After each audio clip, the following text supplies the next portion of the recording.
Hello मित्रों, आपको हम जैसा कि पहले एक वीडियो में बताए थे, छठी शताब्दी ईसा पूर्व एक महान क्रांति का युग था, परिवर्तन का दौर था, जिसमें बड़े बड़े साम्राज्य महाजनपद का उदय हुआ और साथ ही बौद्ध और जैन नामक दो महान धर्म का प्रादुर्भाव या उदय हुआ। और उस छठी शताब्दी ईसा पूर्व में जो 16 महाजनपद है, उसमें मगध साम्राज्य एक शक्तिशाली महाजनपद के रूप में इसका उदय हुआ। इस महाजनपद मगध साम्राज्य में आपको जैसे कि मगध साम्राज्य में पहला जो वंश था वो हर्यक वंश था। हर्यक वंश के संस्थापक बिंबिसार को माना जाता है, जिनका ये वंश 545 से 412 ईस्वी तक चला था मित्रों। और इतिहास का पहला शासक आपको बिंबिसार को कहा जाता है। इन्हें श्रेनिक के नाम से भी जाना जाता है। उसके बाद इन्होंने अपनी राजधानी एक नया नगर बसाया, जो राजधानी के रूप में उसको परिवर्तित किया, वो था राजगिरी, जिसको हम गिरिव्रज भी कहते हैं। इन्होंने 3 तरह से अपने साम्राज्य के विस्तार की नीति का प्रतिपादन किया। जैसा कि पहला, उन्होंने वैवाहिक संबंधों के द्वारा अपने साम्राज्य का विस्तार किया। उसके बाद मैत्री संबंधों द्वारा और युद्ध के माध्यम से। तो वैवाहिक संबंधों में मित्रों, कौशल देवी आपको से विवाह किया, वैशाली की चलना जो चेटक की बहन थी। उसके बाद मद्र देश की खेमा के साथ उन्होंने वैवाहिक संबंध स्थापित किया। इनके दरबार में एक राजवैद्य, जीवक नामक राजवैद्य रहते थे। और उसके बाद अवंती का राजा प्रद्योत के इलाज के लिए इन्होंने जीवक को भेजा था।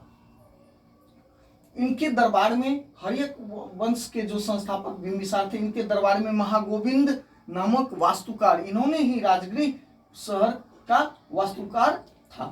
प्रथम कुशल प्रशासक के रूप में भी आपको बिंबिसार को जाना जाता है। इन्होंने सर्व महामात्र, जो सामान्य प्रशासन का प्रधान अधिकारी था, व्यवहारिक महामात्र न्यायिक अधिकारी के तौर पे, और सेनानायक महामात्र जो सेना अधिकारी के तौर पे जाना जाता है। उसके बाद इन्होंने अंग और चंपा को भी जीतकर अजातशत्रु को यहाँ का उपराजा बनाया।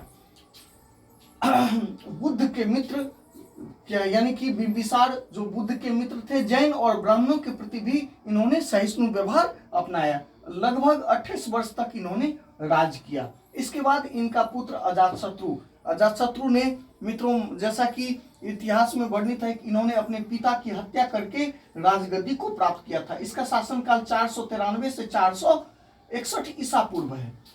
इनको कुनिक कहा जाता था और ये साम्राज्यवादी प्रवृत्ति के थे। काशी और वज्जी संघ में इन्होंने अपने मंत्री वस्कार और सुनीत के माध्यम से इसमें फूट डालकर इस संघ को तोड़ के और इस पर शासन स्थापित किया। इन्होंने इस युद्ध के लिए रथमूसल और महाशिलकंटक नामक हथियार का प्रयोग किया।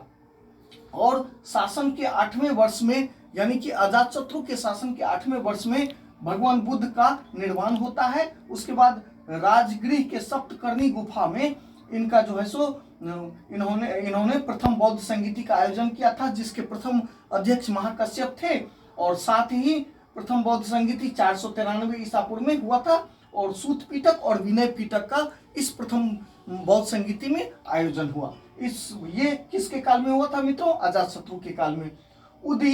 उदयन जो है सो 461 से 445 ईसा पूर्व में। और इनका सबसे महत्वपूर्ण जो विशेषता है उदयन के बारे में इतिहास में जो वर्णित है मित्रों, गंगा, सोन और गंडक के संगम पर इन्होंने एक नया नगर बसाया, नया शहर बसाया और अपनी राजधानी को उस गंगा, गंडक और सोन के संगम पर पाटलिपुत्र नामक एक नए नगर का स्थापना किया और पाटलिपुत्र को इन्होंने अपनी राजधानी बनाया। इस हर्यक वंश में कुल 7 शासक हुए।